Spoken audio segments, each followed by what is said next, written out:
Tudo certo com vocês? Tirando esse frio, tá tudo certo. Deu uma esfriadinha, né? Tá em Porto Alegre, prof, Laura? Tô, pior que eu Tá de tô. manga curta? Mas tô com Pois tudo é. fechado. Não, mas eu tô com tudo fechado. Mas tô em Porto Alegre, Bom. sim. Porque hoje até dentro de casa tava friozinho, eu achei.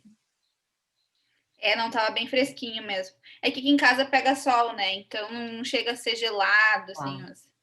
Mas eu tô de calça e meia, né? Então tô bem agasalhada. Bem, gente, muito bem. Então, bem-vindos à nossa aula de metodologia de pesquisa. Só para contextualizá-los, qual que vai ser a programação de hoje? A primeira parte da aula a gente vai falar sobre a fundamentação teórica, né, que é a revisão de literatura. Depois nós vamos falar sobre a parte de modelagem, as sessões 4, 5 e 6 de modelagem. Depois nós vamos fazer simultaneamente duas coisas, né? Abrir uma atividade para vocês fazerem sobre revisão de literatura, que conta como ponto do T4, e tirar também as dúvidas de vocês com relação aos feedbacks que nós demos, tá? Então, pessoal que está com dúvida com relação à correção, isso é super importante, tá, gente? A gente gosta que vocês leiam os feedbacks, que vocês tirem dúvidas conosco, tá? Para que a gente consiga, assim, resolver juntos, né, e melhorar para o T2, tá? Então, esse vai ser nosso cronograma de hoje. Tranquilo?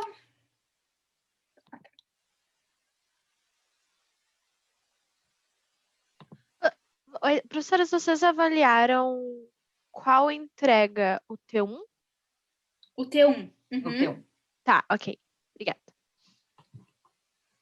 Bem, pessoal, então, aqueles que estão fazendo a monografia ou o artigo vão precisar agora escrever a revisão de literatura. Também, às vezes, ela é chamada de fundamentação teórica, é a mesma coisa, tá? No caso da monografia, vocês podem ter mais de um capítulo. No caso do artigo, vocês vão ter uma única sessão de revisão de literatura. E para que serve a revisão de literatura? Serve para nos ajudar a atingir o nosso objetivo. Mas como? Nos mostrando o que já existe sobre o nosso tema. Então, a revisão de literatura, ela vai mostrar em que estágio está o conhecimento sobre o que nós estamos pesquisando, o que tem de mais atual sobre aquele tópico. O que nós utilizarmos ali na revisão de literatura vai nos ajudar a construir os instrumentos de coleta de dados, principalmente o roteiro de entrevista ou o questionário, ou ainda um roteiro de observação. Enfim, o instrumento que eu for utilizar para coletar meus dados de campo. Lembrando que os artigos da administração e das ciências contábeis precisam de uma pesquisa de campo, eles não são artigos que podem utilizar a teoria para montar, para atingir o objetivo. Depois, não nessa disciplina, mas quando vocês estiverem fazendo o TCC, vocês vão coletar os dados e vão analisar esses dados. E aí vocês precisam confrontar o que vocês têm na revisão de literatura com os resultados que vocês encontraram no campo. Então, a revisão de literatura, ela é muito importante para ir ao campo e depois para analisar os resultados que nós obtivemos com a coleta de dados no campo, tá? E aonde que eu vou buscar material para escrever a minha revisão de literatura? Nas bases de artigos. Pessoal, eu posso pegar material em livros? Posso, mas é importante que eu olhe os artigos científicos. Por quê? porque é neles que tem o material mais atual, é nele que tem as pesquisas que foram realizadas recentemente. Nos livros, nós normalmente encontramos conteúdos mais antigos, que já foram sedimentados há mais tempo. Então, nós também precisamos, desse conteúdo, mas nós temos que trazer artigos com pesquisas mais recentes sobre o nosso trabalho, sobre o nosso objetivo. Aqui, para fazer a revisão de literatura, eu posso entrar nas bases, usar alguns termos e pegar alguns artigos, mas sem seguir um roteiro mais organizado, mais sistemático, tá? O que vai acontecer? Se eu for de uma forma não estruturada fazer essa busca, o que vai poder acontecer quando eu chegar lá na defesa do meu trabalho, um professor vai me perguntar por que eu não utilizei o artigo tal. E eu não vou ter uma resposta, simplesmente porque eu não sabia que ele existia, tá? Então, eu não tenho uma resposta mais técnica para oferecer. Então, o que eu poderia fazer para ter essa resposta, uma justificativa mais apropriada para essa pergunta? Se eu fizesse uma revisão sistemática de literatura. O que consiste essa revisão sistemática?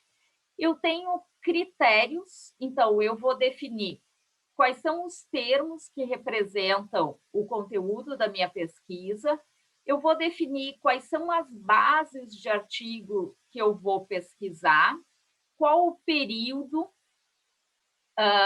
que aspectos os artigos têm que estar abordando para que eu considere eles na minha revisão. Então, eu vou organizar todos esses critérios e vou apresentar, e os artigos que vierem a partir da minha busca com esses critérios são os que eu vou usar na minha revisão sistemática de literatura. E aí, o que vai acontecer? Quando alguém me perguntar por que eu não usei determinado artigo, eu vou poder dizer que, dentro das regras que foram definidas para fazer a revisão de literatura, esse artigo não apareceu, tá? Então, aqueles que têm interesse de fazer uma revisão sistemática de literatura, ela vai trazer uma transparência e uma abrangência melhor do que nós simplesmente pegarmos um ou outro artigo sem critérios para isso, tá? Esse artigo aqui que está no slide, nós colocamos para vocês darem uma olhada, se vocês tiverem interesse. Mas vamos colocar, então, um exemplo de como eu defino o que precisa para minha revisão de literatura. Primeira coisa que eu vou fazer é olhar o meu objetivo geral. E também, se eu tiver os objetivos específicos, como é o caso da monografia, eu também posso olhar para eles em conjunto com o objetivo geral. E aí, eu vou verificar no meu objetivo qual é o tópico mais amplo que eu tenho. Nesse exemplo aqui, que o objetivo é propor mecanismos para o compartilhamento do conhecimento em times de desenvolvimento de software, o conteúdo mais amplo que eu tenho aqui é compartilhamento de conhecimento. Depois, dentro desse tópico, eu vou trabalhar com a questão dos mecanismos de compartilhamento do conhecimento. E essa pesquisa vai ser desenvolvida no contexto de times de desenvolvimento de software. Então, vou falar algumas características desse contexto. E, por último, eu vou fazer um fechamento onde eu trabalho todos esses conteúdos em conjunto e são ideias que vão me permitir depois, na sessão do método, transformar isso no meu roteiro ou no meu questionário para fazer a coleta de dados. E o que significa esse triângulo aqui do lado? Alguém saberia me dizer?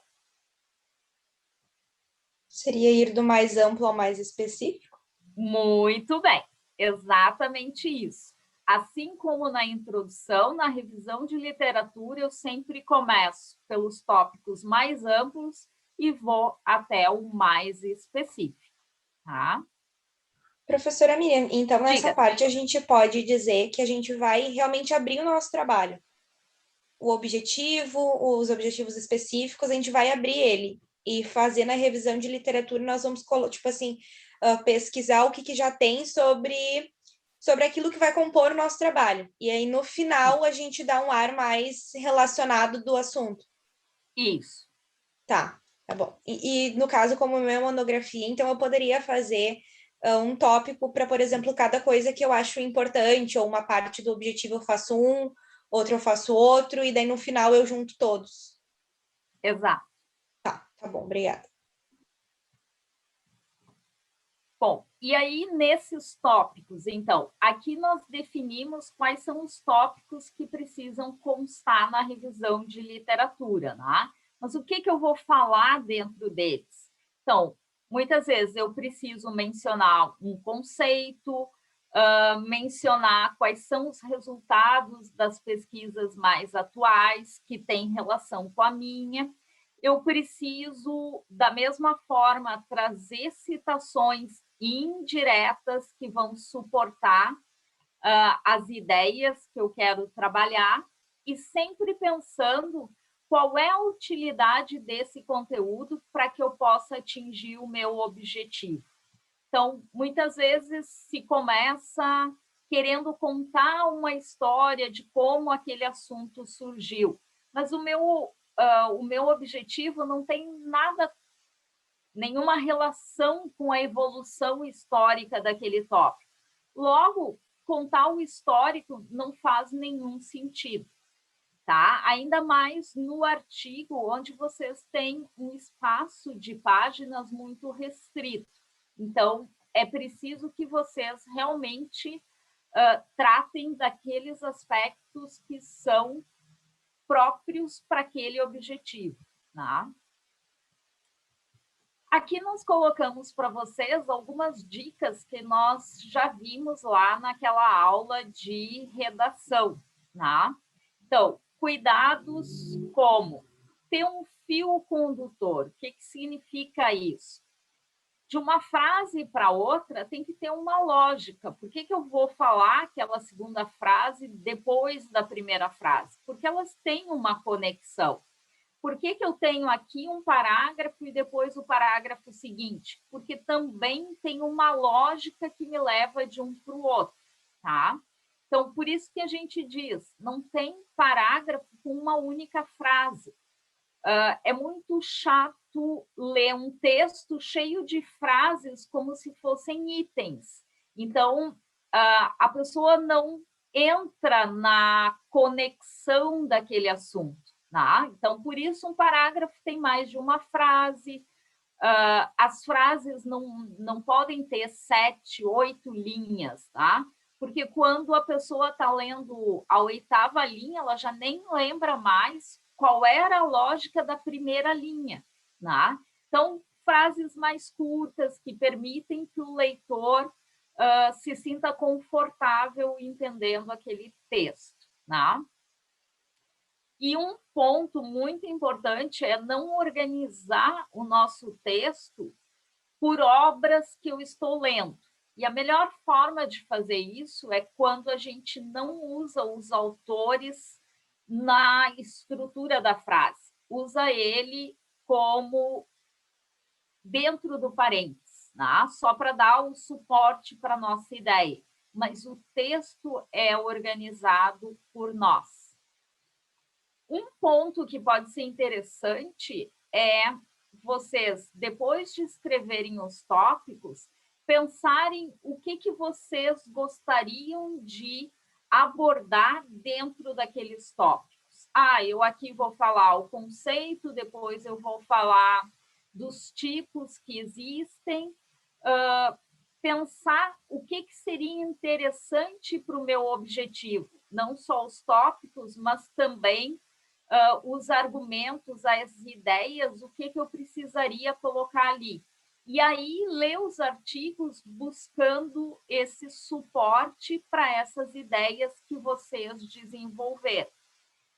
Isso torna mais fácil não parecer uma colcha de retalhos, né? Com ideias de diferentes autores que muitas vezes não parecem ter ligação para quem está lendo o texto.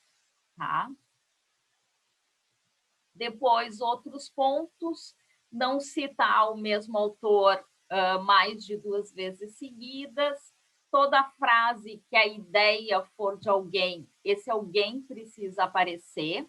Colocar o autor no início, na primeira frase ou na última do parágrafo, esperando que o leitor veja que todas aquelas frases são desse autor, não funciona, está errado. E não usar citação direta, pelo menos não com frequência. Tá? O título dos capítulos na monografia ou da seção no artigo, ele vai receber um nome próprio, que representa o conteúdo que ele tem. E todas as obras que nós citarmos dentro das referências, dentro da revisão de literatura, nós precisamos colocar lá na seção de referências, em ordem alfabética, alinhado à esquerda, com o formato da BNT, como nós vimos com as bibliotecárias. Dúvidas, pessoal? Professora, a dimensionar os autores mais de uma vez, um autor mais de uma vez, no caso, por exemplo, se eu citar ele na introdução e uma vez na revisão, tá ok? Ou essa repetição é só na revisão de literatura? Tu pode citar ele várias vezes ao longo do trabalho, não tem problema. O que não pode eu citei Oliveira 2020 na primeira frase, daí escrevi alguma coisa, mas não citei mais ninguém, e na frase seguinte citei de novo Oliveira 2020. Aí na frase seguinte eu vou colocar de novo Oliveira 2020? Não pode. Aí eu tenho que dar um tempo, né? Colocar outros autores, e aí eu posso vir a citar de novo. Não é que na obra eu só possa citar 2 vezes, tá? Eu só não posso citar mais de 2 vezes seguida, mas eu posso citar no meu artigo aquele autor 4, 5 vezes, não tem problema. Tá ok. E sobre ir a campo, fazer pesquisa de campo, isso é obrigatório em ADM contábil, mas monografia não é obrigatório. Isso. Na ADM, na contábeis mas na economia não. Na economia só artigo é permitido? Não, na economia só monografia que pode ser feita. Ah, entendi, só monografia. Tá, ok. Na economia, monografia, na ciência contábeis é artigo e na ADM é artigo ou modelagem. Não, é no sentido de citar, de citações de artigos, pode ser citado na monografia, né? Pode, claro. Tá, ok. Obrigada. Nada. Professoras, então... Ai, desculpa, pode falar, professora. Rapidinho, só para complementar, que acho que é importante para vocês. Essa pergunta é importante, né, assim, da Mariana. Eu também tinha entendido a mesma coisa que a professora Miriam, mas a pergunta dela é se ela pode citar, né, no trabalho outros artigos, enfim. Pode sim. A gente só pede que cuide muito para não ficar citando reportagem, não citar outras coisas, assim, porque na monografia a gente utiliza bastante de artigos acadêmicos, de fontes bem científicas, tá? A gente evita bastante reportagem e outras coisas, assim. Pode falar, Paola. Eu queria perguntar, só na verdade confirmar, porque vocês até já comentaram que essa vai ser a parte do trabalho que a gente vai basicamente passar citando, né? Usando Sim. ideias de outras pessoas, não vai ser até acho que foi até a professora Laura que falou, mas que as pessoas dizem, tá, mas eu só tô citando, não tem nada meu, que isso é mais na análise, né? Então, tipo, só para então vai estar certo, vai ser realmente a parte que a gente vai mais se basear no que já tem, vai passar citando, e é isso aí, tá tudo certo, essa é a proposta. Essa é a proposta. Tá, é só Isso pra gente aí. não se assustar.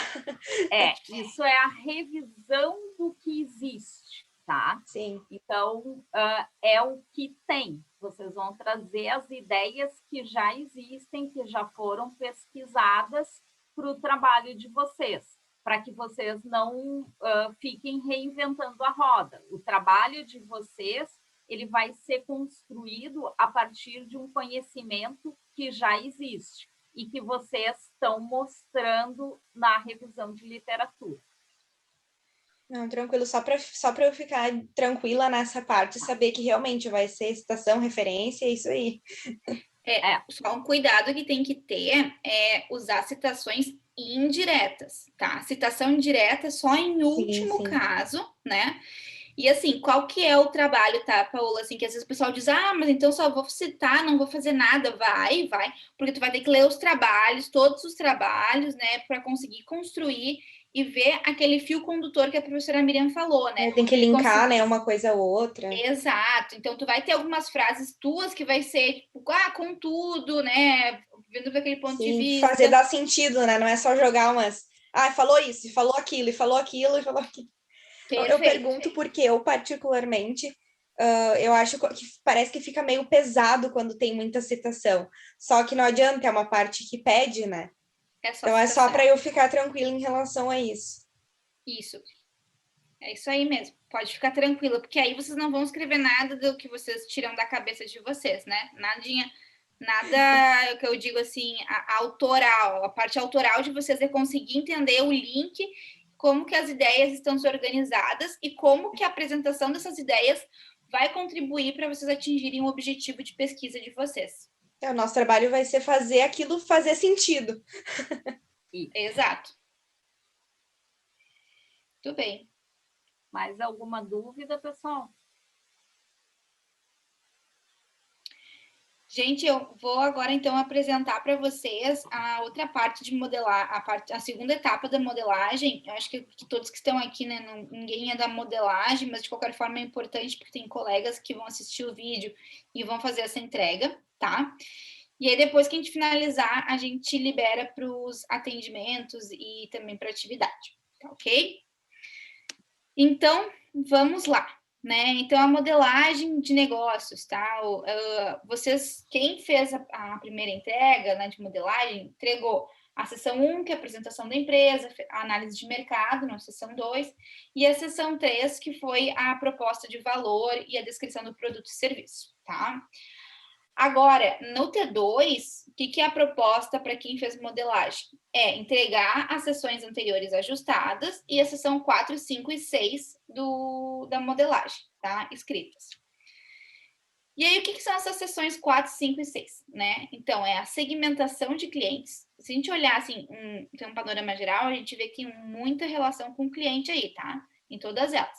A primeira é a segmentação dos clientes, a segunda, canais de comunicação e distribuição, e a sexta seção é estratégias de relacionamento com o cliente, tá? Vamos abrir um pouquinho cada uma delas para entender o que a gente espera em cada uma dessas sessões. Então, do ponto de vista de segmentação dos clientes, tem alguns pontos que a gente tem que começar a entender quem que é aquele cliente que a gente vai chegar, né? E aí eu vou ter que usar de algumas características para conseguir definir esse meu perfil de cliente. Seja características demográficas aí que determina através de sexo, idade, localização, seja características socioeconômicas, né, relacionada ao tipo de ocupação, ao seu salário, né, sua faixa de renda, a sua questão educacional, ou seja, né, o quanto que já fez faculdade ou não, ou se isso tanto faz. Características do ciclo de vida familiar relacionados a casados, solteiros, se tem filhos, personalidade do cliente e também estilo de vida. Vocês têm que usar todos, né, para fazer essa segmentação de clientes? Não, não precisa definir tudo isso aí. Tem que ver o que se encaixa ao trabalho de vocês, né? Então, tem alguns casos aí que não vai fazer sentido, né? Por exemplo, eu olhar estou fazendo alguma coisa sobre restaurante. Vai mudar um pouco se é do sexo feminino, sexo masculino? Não, isso não difere, né? Agora, por exemplo, se eu estou falando de um salão de beleza ou de uma barbearia agora que tem essas coisas diferentes, né? Pô, o sexo faz diferença, né? Então, a gente tem que entender, né? O sexo, a renda. Então, a gente tem que ver qual é o perfil que está aí por trás, tá? Então, e utilizar dessas características para tentar organizar, segmentar isso, tá? Então, entender qual é o segmento de clientes para que vai ser destinado, né? Feito isso, onde estão esses consumidores? Qual é o seu comportamento e a sua forma de pensar para ver se está alinhado ao que está sendo proposto, né, na proposta de valor aí dentro do produto, do serviço, e se ele estará disposto a pagar por isso, né? Então, assim, gosto, enfim, mas eu não pagaria, né? Não pagaria mais para ter isso. Então, conseguir entender qual é esse perfil, tá? E aí tem várias formas, né, de a gente fazer isso. A gente utiliza dados secundários, a gente utiliza através de entrevistas, questionários, para conseguir captar quem que seria esse cliente, né, qual seria esse segmento, tá? Definido o segmento, o próximo passo é como que tu vai te comunicar e como que tu vai distribuir o teu produto para aquele tipo de cliente, né? Que tu sabe onde ele está e tu sabe quais são suas características. Então, aí nessa seção 5 é definir como que os clientes vão conhecer o produto, né? Como que eles vão ficar sabendo do produto, do serviço. E depois também, né, lá a gente vai acompanhando até a parte lá do pós-venda. Mas, o que tem? Como é que ele vai conhecer o produto? Como é que ele vai poder testar e avaliar, experimentar esse produto, né? Então, por exemplo, se é uma questão de sei lá, de sabonetes, como é que vai sentir o cheiro? Como é que vai chegar nisso, né? Como é que tu vai ir até esse cliente, né? Então, avaliar como é que vai ser testado. Outro ponto, como que vai adquirir, né? Vai ser só e-commerce, vai ter loja física, vai ter acesso até onde, tá? E depois, como que dará esse suporte pós-venda? Ou seja, depois que vendeu, né? Tu vai dar algum suporte, tu vai atender reclamações, tu vai tirar dúvidas, tu vai fazer trocas. Isso também tem que ser definido na seção 5, tá? E, por fim, a seção 6, ela está relacionada à estratégia de relacionamento. Relacionamento tá tanto no início, assim, né, de tu conquistar, tu captar aquele cliente, como o fato de tu manter esse cliente, fidelizar, né? E muitas vezes esse fidelizar ainda poderia ser mais intensificado no sentido de fazer com que esse cliente, além de continuar comprando de ti, que ele compre cada vez mais, né? Ampliar essas compras. Então, tem que ter uma estratégia de como que tu vai fazer com que isso funcione, né? Fazer esse papel de captar o cliente, fidelizar e ampliar, né? Essas compras dos clientes com relação ao teu produto ou serviço, tá? Então, está relacionado a uma estratégia de lealdade, certo? Então, seção 4, 5 e 6 são essas, tá? E assim, gente, elas estão assim, e a gente está pedindo que depois, né, vocês entreguem em conjunto, porque elas têm uma linha de raciocínio muito próxima. Então, tu definir os clientes, né, isso que vai te dar força e informação suficiente para tu começar a definir qual é o canal de comunicação e distribuição com esse cliente. Porque tu sabe o perfil, tu sabe onde é que ele está, tu sabe tudo isso, né? Então, por exemplo, se eu vou fazer uma casa de idosos, né? Será que eu vou fazer uma comunicação via Instagram, né? Então, a gente tem que pensar um pouquinho, né, nesses links. Então, tem que estar direcionado. E estratégia de relacionamento com o cliente também, né? Então, como é que tu vai fazer para fidelizar, tá? Então, esses são os 3 pontos de modelagem, que aí na próxima aula a gente vai reforçar com vocês o que a gente espera nas entregas e como que vão ser avaliadas, tá? Dúvidas com relação à modelagem, gente?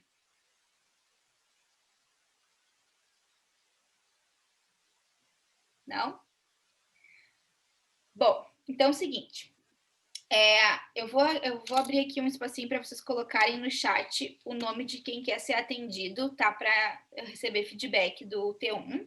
Que a gente vai seguir a ordem de atendimento de vocês, tá? Que vocês colocarem aí, a gente já vai atendendo.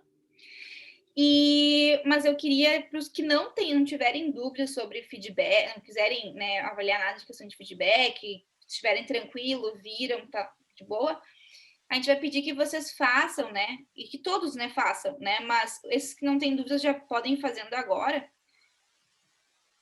Aqui, a atividade, né, que também compõe o ponto do T4, certo?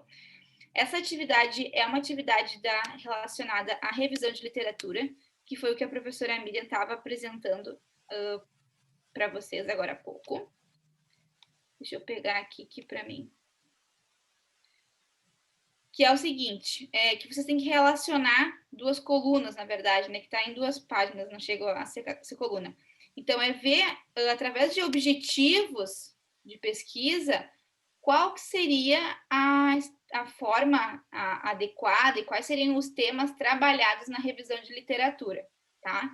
Então, a ideia é que vocês vejam para cada objetivo qual que seria a estrutura esperada para a revisão de literatura, os tópicos, tá? E aí, depois vocês entregam isto ali no Moodle. Tem a área de entrega aqui para vocês, tá? Proposta que façam hoje, mas a gente deixa um prazo aberto sempre de 1 semana, né? Antes de começar a aula da semana que vem, mas a gente deixa esse prazo aberto também, tá? Bom, então vamos ver que já tem alguns se candidatando para atendimento. Eu vou pausar a gravação para a gente conseguir atendê-los.